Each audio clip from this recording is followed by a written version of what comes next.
Ito yung dati, excited ako pag pumupunta ako sa bahay ng mga lolo. Ito yung una kong pinupuntahan pag pumupunta ako sa kanila. Ito. Ang banga. Ano to eh. Ang lamig ng tubig. Yan siya. Tapos, nagpapawis-pawis siya. Kaya dati, akala ko hindi siya magandang gamitin kasi maraming pawis. Tapos dahil hindi ko siya nagagamit, nag-lock na to. Ngayon, pinalta na lang ng gold para magamit ulit.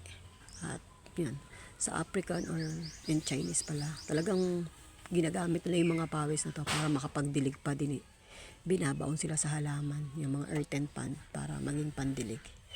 Kaya pala kay lolo, sabihin, normal lang silang may pawis. Kaya pala kay lola, lagi silang may ganito. Ngayon, nilagyan ko ng chlorine para magamit namin. Uli, ready na for use.